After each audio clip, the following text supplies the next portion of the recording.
Namaku Sulastri, usiaku 56 tahun. Hidupku berubah sejak suamiku, Pak Darmawan, meninggal 5 tahun lalu karena serangan jantung. Dulu, rumah ini selalu ramai oleh suaranya yang keras tapi hangat, oleh aroma kopi di pagi hari, dan tawa kecil kami setiap sore. Namun, sejak kepergiannya, rumah ini seperti kehilangan napas. Yang tersisa hanya dinding tua, foto-foto lama, dan suara jam dinding yang tak pernah berhenti berdetak. Satu-satunya yang membuatku bertahan hanyalah anakku, Bagas. Ia anak semata wayang, laki-laki yang kukandung dengan penuh perjuangan di usia hampir 40. Bagas tumbuh menjadi anak yang pekerja keras, sopan, dan penuh kasih. Aku selalu berdoa agar ia mendapat istri yang bisa menjaganya, karena aku tahu suatu hari nanti tubuhku tak lagi sekuat sekarang. Doaku terkabul.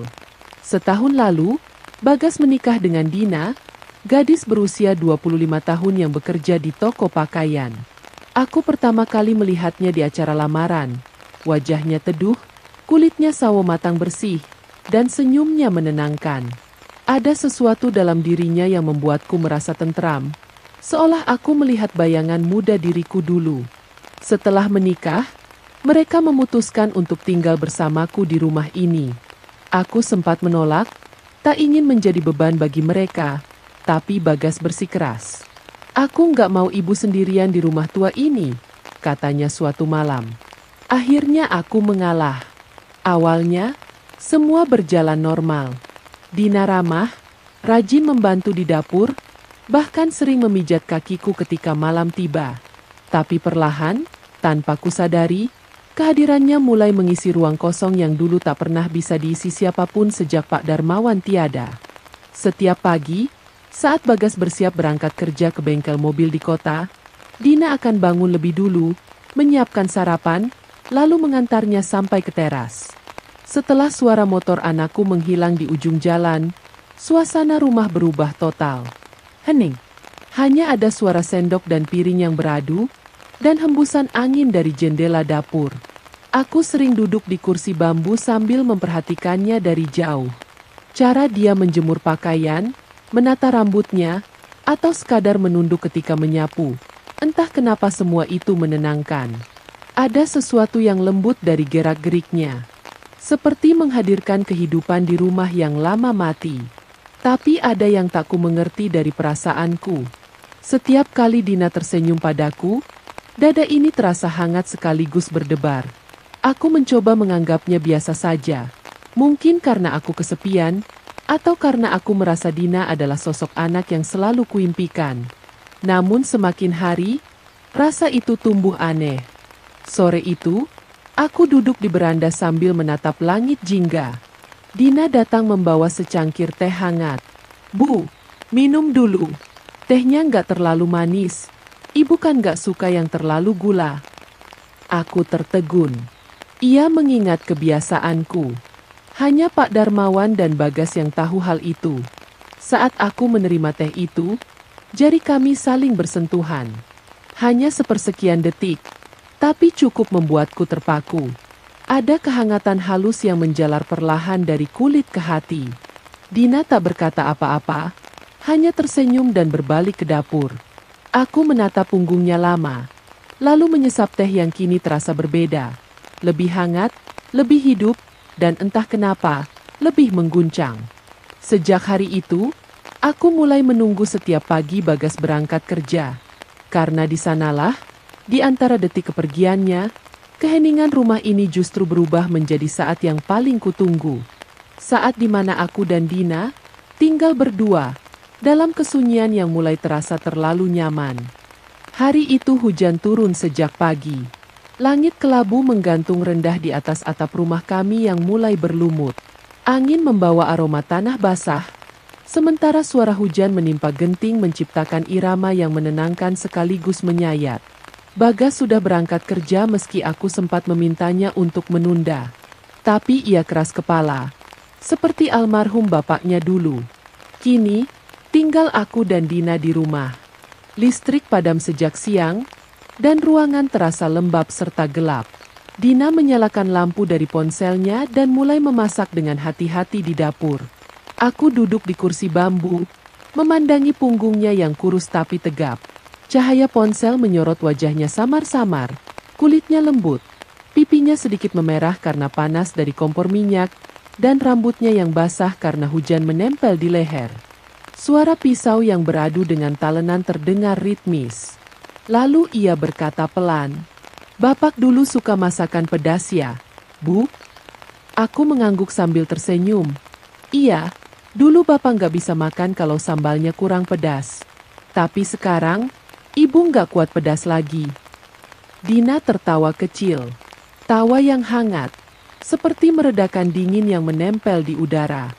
Beberapa saat kemudian, petir menyambar begitu keras. Dina terlonjak, dan panci panas hampir terjatuh dari tangannya. Tanpa berpikir panjang, aku spontan berdiri dan menahan tangannya dari belakang. Waktu berhenti. Tangan kami bertemu, kulitnya dingin, kulitku hangat. Dalam sesaat yang panjang itu, tubuh kami begitu dekat hingga aku bisa mencium aroma rambutnya yang wangi campur lembab hujan. Kami sama-sama membeku. Aku sadar ini bukan pelukan ibu dan anak. Ada sesuatu yang lebih rumit, lebih dalam, dan entah bagaimana terasa salah tapi juga menenangkan. Aku ingin menarik diri, tapi jari-jari kami justru saling mengerat. Detik berikutnya, aku menelan ludah dan perlahan melepaskannya. Dina menunduk, wajahnya memerah. "Maaf ya, Bu," katanya pelan. Aku mencoba tertawa kecil, tapi suara itu terdengar kaku. "Nggak apa-apa. Cuma kaget aja." Kami melanjutkan kegiatan masing-masing, tapi suasananya tak sama lagi. Dapur yang biasanya ramai dengan suara alat masak kini, hanya diisi detak jantung kami masing-masing. Setiap kali mata kami bertemu, ada getar aneh di udara yang tak bisa kuabaikan. Selesai memasak, Dina menaruh mangkuk sayur di meja makan. Ia duduk di hadapanku, tapi tak berani menatap. Hanya sesekali ia mengusap rambut yang jatuh ke dahi. "Bu, Dina boleh tanya sesuatu?" "Apa, Nak?" "Ibu, pernah merasa kesepian nggak?" Pertanyaannya membuatku diam. Mataku memandang keluar jendela, ke arah hujan yang belum reda. "Setiap hari," jawabku lirih. "Tapi ibu sudah terbiasa." Dina menunduk. Lalu ia berkata sesuatu yang pelan sekali, hampir tak terdengar oleh suara hujan. "Aku juga, Bu." Kata-kata itu menggantung di udara. Seolah dua kesepian yang berbeda menemukan tempatnya pada waktu yang sama. Tak ada lagi yang berbicara setelah itu. Kami hanya duduk berdua, mendengarkan hujan, membiarkan perasaan itu tumbuh dalam diam. Malamnya, ketika aku hendak tidur, bayangan Dina di dapur terus berputar di pikiranku. Tatapan matanya, sentuhan tangannya, dan suaranya yang bergetar ketika mengucapkan kata, "Aku juga." Aku mencoba melupakan, tapi setiap kali aku memejamkan mata, wajahnya muncul, membuatku gelisah.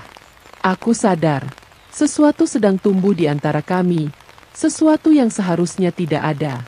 Tapi di sisi lain, hati ini seperti menemukan kembali hangat yang telah lama hilang. Dan malam itu, di bawah gemuruh hujan yang tak kunjung reda, aku berbisik pada diri sendiri. Astagfirullah, apa yang sedang terjadi pada hati ini? Sejak malam hujan itu, suasana rumah perlahan berubah. Tak ada yang kami bicarakan secara langsung, tapi ada sesuatu yang tumbuh di antara tatapan, gerak tubuh, dan kebersamaan kami yang makin sering tanpa kata. Setiap kali Bagas berangkat kerja, aku bisa merasakan degup jantungku meningkat, bukan karena khawatir pada anakku, tapi karena tahu, setelah suara motornya menghilang di ujung gang, rumah ini akan kembali hanya berisi aku dan Dina. Awalnya, kami hanya menghabiskan waktu di dapur. Ia membuatkan aku kopi, aku menemani dengan cerita-cerita lama. Tapi lama-lama, percakapan kami melebar, tentang masa kecilnya di kampung, tentang ayahnya yang keras, tentang rasa takutnya kehilangan arah sejak menikah dan meninggalkan rumah. Kadang aku iri sama ibu. katanya suatu pagi, menatap jendela yang berembun. Iri sama apa? Ibu masih bisa kuat sendirian. Aku kadang merasa nggak punya siapa-siapa. Aku terdiam lama. Kalimat itu seperti menampar, tapi juga menggugah sisi dalam diriku yang lama tertidur. Aku menatap wajahnya, dan entah kenapa, aku merasa ingin melindunginya. Bukan hanya sebagai menantu, tapi sebagai seseorang yang rapuh dan sedang mencari tempat berlabuh. Hari-hari berikutnya, kami semakin akrab. Aku mulai terbiasa dengan tawa kecilnya yang menggema di ruang tamu. Kadang kami duduk berdua di lantai, menonton televisi dengan jarak yang terlalu dekat untuk disebut wajar. Sekali waktu, tangannya tanpa sengaja menyentuh jemariku. Tak ada yang berkata apa-apa, tapi kami sama-sama tahu ada sesuatu di sana. Sesuatu yang tidak bisa dijelaskan, hanya bisa dirasakan. Suatu sore aku jatuh sakit. Demam tinggi membuat tubuhku menggigil. Dina merawatku dengan sabar. Ia memijit kakiku, mengelap pelipis dengan handuk hangat, dan memberiku bubur pelan-pelan. Ibu harus makan sedikit. Ya, nanti makin lemas. Suaranya lembut, nyaris seperti bisikan. Ketika aku memegang tangannya dan berkata pelan, "Kamu baik sekali, Nak. Seandainya aku bisa memelukmu seperti anakku sendiri." Tangannya terdiam. Lalu pelan, ia membungkuk, memelukku. Lem. Waktu seolah berhenti. Dalam pelukan itu, aku bisa merasakan sesuatu yang lebih dalam dari sekadar kasih. Ada perasaan yang tak boleh ada, tapi juga tak sanggup dihapus. Aku tahu, kami sama-sama salah. Tapi justru dalam kesalahan itulah, kami merasa hidup kembali. Malam itu aku tak bisa tidur. Setiap kali mataku terpejam, aku masih bisa merasakan debar jantungnya yang menempel di bahuku, dan aroma tubuhnya yang lembut seperti daun basah sehabis hujan. Aku menatap langit-langit kamar, berusaha melupakan, tapi hati ini justru semakin bergetar. Keesokan harinya, aku mencoba menjaga jarak. Tapi Dina tetap seperti biasa, seolah tak terjadi apa-apa. Ia tetap membuatkan kopi, tetap tertawa kecil, tetap memanggil kubu dengan nada yang manis. Tapi justru disitulah penderitaannya. Kami sama-sama berpura-pura tak ada apa-apa. Padahal setiap detik kami saling menghindari tatapan karena takut terbaca perasaan yang sesungguhnya. Rumah ini kini seperti dunia kecil kami. Dunia yang sunyi, tapi hangat. Dunia yang tak mengenal jam, karena waktu seolah berhenti setiap kali kami berdua berada di ruangan yang sama. Dan entah sejak kapan, aku mulai takut pada hari-hari ketika Bagas libur. Karena di hari itu, rumah terasa terlalu ramai, terlalu sadar, terlalu benar. Mungkin memang benar, kesepian bisa membuat orang kehilangan arah. Dan di rumah kecil ini, aku, seorang ibu yang kehilangan suami, dan dia, seorang istri yang kehilangan perhatian, telah menemukan pelarian di tempat yang seharusnya suci. Tapi anehnya, di antara rasa bersalah itu, ada kenikmatan diam yang tak bisa kuingkari. Kenikmatan dari kebersamaan yang salah arah, namun membuat hati yang lama mati kembali berdenyut. Sejak hari-hari itu, rumah terasa berbeda. Dina semakin banyak diam, seolah tengah menanggung beban yang tak mampu diucapkan. Senyumnya tetap ada, tapi matanya sering kosong menatap halaman. Aku tahu, ada sesuatu di hatinya yang bergejolak, dan jujur, aku pun sama. Kami berdua hidup dalam bayang-bayang perasaan yang membingungkan, perasaan yang perlahan berubah menjadi penyesalan. Suatu pagi, ketika aku hendak membereskan kamar Dina, aku menemukan sebuah amplop kecil di laci meja riasnya. Di atasnya tertulis nama anakku, Bagas. Hatiku berdebar. Tangan ini sempat ragu untuk membukanya. Tapi entah kenapa dorongan itu terlalu kuat. Saat amplop itu terbuka, aku menemukan selembar surat dengan tulisan tangan halus, penuh goresan air mata yang sudah mengering. Mas Bagas, maaf kalau Dina sering membuat Mas bingung. Aku mencintai Mas, tapi aku juga mencintai Ibu dengan cara yang berbeda, dan itu membuatku takut. Aku ingin melawan perasaan ini, tapi setiap hari rumah ini membuatku semakin tak berdaya. Aku mencintai kebaikan ibu, kelembutannya, cara beliau membuatku merasa seperti anak kecil yang dirangkul kembali. Tapi aku tahu, rasa ini salah. Aku harus pergi, sebelum semua hancur. Tanganku gemetar. Surat itu seperti menampar seluruh kesadaranku. Aku menutup mulut, menahan isak yang hampir pecah.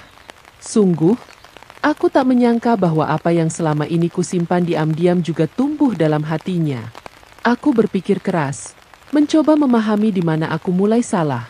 Apakah saat aku membiarkan kesepian ini memelukku terlalu lama, atau saat aku lupa bahwa kasih sayang kadang harus memiliki batas? Sore itu, aku duduk di teras rumah. Angin berhembus lembut, membawa aroma bunga Kamboja yang mulai mekar. Langit berwarna oranye pudar, seperti wajah seseorang yang baru saja menangis lama. Dina keluar dari kamar, mengenakan kerudung dan membawa tas kecil di tangannya. Ia berdiri di depan pintu, menatapku dengan mata yang sembab. "Bu, aku minta maaf." "Kamu mau kemana, Nak?" "Aku mau pulang dulu ke rumah orang tuaku. Aku butuh waktu." Aku menatapnya, berusaha tegar, tapi suaraku bergetar ketika berkata, "Pergilah, Nak. Kadang menjauh adalah cara terbaik untuk menjaga yang tersisa." Air matanya jatuh, tapi ia tersenyum kecil. Ia mencium tanganku lama sekali, lebih lama dari biasanya. Dalam pelukan singkat itu, aku bisa merasakan perpisahan yang berat tapi juga melegakan. Kami berdua tahu, inilah saatnya berhenti. Setelah ia pergi, rumah terasa sangat sunyi. Tak ada aroma masakan, tak ada langkah lembut di lantai, tak ada suara ketukan cangkir di pagi hari. Aku duduk di kursi ruang tamu, menggenggam surat itu erat, seolah di dalamnya tersimpan semua penyesalan yang pernah ada. Malamnya, aku menyalakan lilin kecil di meja, menatap fotoku bersama suamiku yang sudah lama tiada. "Mas, aku sudah salah jalan. Aku mencari kasih sayang di tempat yang tak seharusnya." Air mataku jatuh tanpa bisa kutahan. Malam itu aku berjanji pada diriku sendiri. Aku akan menebus kesalahan ini bukan dengan kata, tapi dengan menata hati yang telah porak-poranda. Dan sejak hari itu, aku berhenti menunggu suara motor Bagas di pagi hari. Aku berhenti berharap Dina kembali.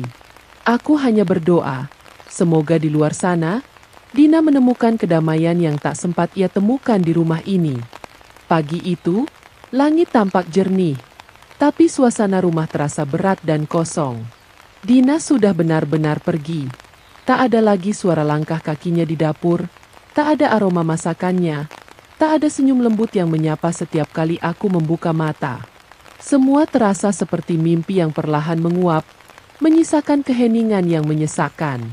Bagas sempat kebingungan saat pulang kerja. Ia mencari istrinya ke seluruh rumah, memanggil-manggil namanya dengan nada cemas. "Bu, Dina kemana? Kok HP-nya nggak aktif?" Aku menarik napas panjang, menahan getaran di dada. "Dia pulang ke orang tuanya di kampung, Gas. Katanya mau bantu ibunya yang sedang sakit." Bagas mengangguk pelan, tapi aku tahu dari matanya, ia menyimpan banyak tanya.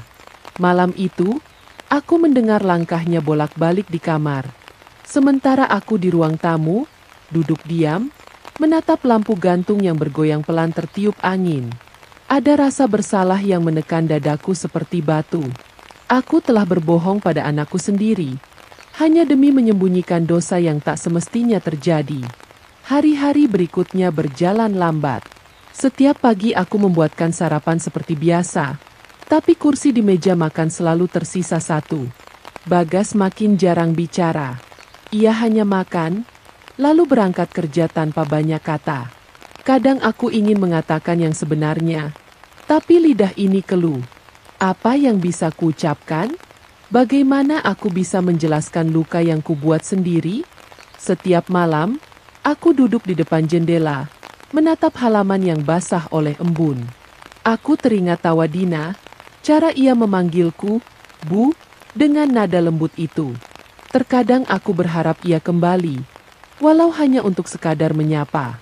Tapi aku tahu, permintaan itu terlalu egois. Ia pantas mendapatkan ketenangan, sesuatu yang tak akan ia temukan jika tetap di sini. Waktu berjalan, tapi rasa bersalah tidak ikut pergi. Bagas akhirnya menerima kabar bahwa Dina memilih tinggal di rumah ibunya. Ia hanya berkata singkat, mungkin dia memang butuh waktu. Setelah itu, tak pernah lagi nama Dina dibicarakan di rumah ini. Kami hidup berdampingan dalam diam. Satu sore, aku membersihkan lemari pakaian yang dulu digunakan Dina. Di antara lipatan bajunya, aku menemukan selendang kuning yang sering ia kenakan. Saat ku sentuh, aroma samar sabun dan tubuhnya masih tertinggal. Aku menahannya di dada, dan entah kenapa air mata ini jatuh tanpa suara. Bukan karena kehilangan seseorang yang kucintai dengan cara yang salah, tapi karena kehilangan kesempatan untuk memperbaiki semuanya. Malam itu aku berdoa lama. Untuk pertama kalinya, aku memohon ampun dengan sungguh-sungguh. Aku sadar, Tuhan tak pernah meninggalkan. Tapi manusialah yang sering melangkah ke arah yang salah ketika hatinya kosong. Ya Allah, bisikku pelan, jika ini harus menjadi hukumanku, aku akan menerimanya. Asal kau jaga mereka berdua dari dosa yang sama. Rumah tua ini kini hanya berisi aku dan bayangan.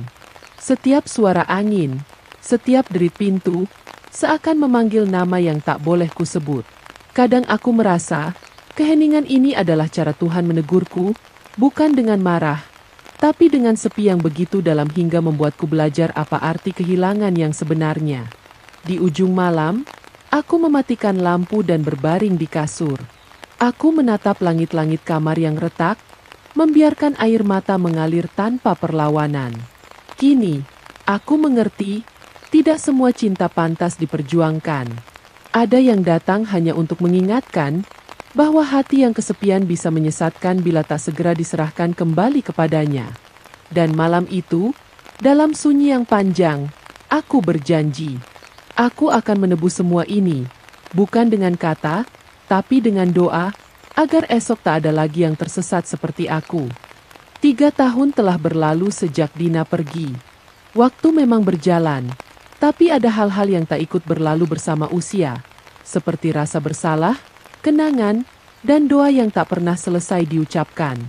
Bagas kini sudah menikah lagi dengan seorang guru bernama Rina. Mereka tinggal di rumah kontrakan dekat tempat kerjanya. Sementara aku memilih tetap di rumah tua peninggalan almarhum suamiku. Rumah yang dulu penuh tawa kini hanya menyisakan suara burung sore dan derit pintu yang jarang dibuka. Tapi aku tidak menyesal tinggal di sini. Di rumah inilah aku belajar banyak tentang sepi, tentang menata hati, dan tentang makna memaafkan diri sendiri. Sore itu, seperti biasa aku duduk di teras, memandangi bunga kamboja yang mekar di halaman depan. Angin bertiup lembut, membawa aroma tanah yang baru disiram. Dalam keheningan itu, tukang pos datang, mengantarkan sebuah amplop berwarna coklat. Tidak ada nama pengirim di pojoknya, hanya namaku tertulis rapi di tengah, untuk Ibu Sulastri. Aku membuka amplop itu dengan tangan bergetar. Di dalamnya ada secari kertas, dengan tulisan tangan yang tak asing. Tulisan itu, milik Dina. Bu, aku menulis surat ini setelah lama berpikir. Aku sudah memaafkan semuanya, termasuk diri sendiri. Dulu aku merasa hina karena menyimpan perasaan yang tak seharusnya ada. Tapi waktu membuatku paham, bukan cinta yang salah, tapi cara kami menyalurkannya. Ibu tidak perlu menyesal lagi. Dari ibu, aku belajar bahwa kasih bisa muncul dari tempat yang sepi. Aku sekarang tinggal di Bandung, bekerja di panti anak yatim. Di sana, aku menemukan kembali makna cinta, bukan untuk memiliki, tapi untuk memberi. Terima kasih, Bu, karena pernah membuatku merasa disayangi tanpa syarat. Semoga Ibu bahagia. Aku membaca surat itu berulang kali, hingga huruf-hurufnya kabur oleh air mata. Tak ada amarah, tak ada penyesalan di setiap kata, hanya ketulusan yang menenangkan. Surat itu seperti pelukan yang datang dari masa lalu, membebaskan aku dari beban yang selama ini kupikul sendirian. Malamnya, aku menyalakan lampu kecil di meja ruang tamu. Kucandra surat itu di bawah bingkai foto keluarga kami. Di situ ada aku, Bagas, dan Dina, tersenyum bahagia pada hari pernikahan mereka. Aku menatap foto itu lama, lalu berbisik pelan. Terima kasih, Nak. Kini ibu bisa tenang. Sejak malam itu, aku mulai mengisi hari dengan hal-hal kecil yang menenangkan. Menyapu halaman setiap pagi, memberi makan kucing liar, mengajar anak-anak tetangga mengaji di sore hari. Perlahan, aku merasakan kedamaian yang tak lagi rapuh. Kini, setiap kali senja datang, aku duduk di teras sambil menatap langit yang berubah jingga. Angin sore menyentuh wajahku lembut, seperti tangan yang dulu pernah kugenggam dalam penyesalan. Aku tahu, kehidupan ini tak akan selalu indah. Tapi selama kita mau belajar dari luka, setiap kesalahan bisa menjadi jalan menuju ampunan. Di bawah cahaya langit yang redup, aku tersenyum untuk pertama kalinya tanpa beban. Dalam hati, aku berbisik, Dina, terima kasih sudah memaafkan ibu. Kini, semua sudah pulang ke tempatnya masing-masing. Dan ibu pun akhirnya pulang, pada tenang.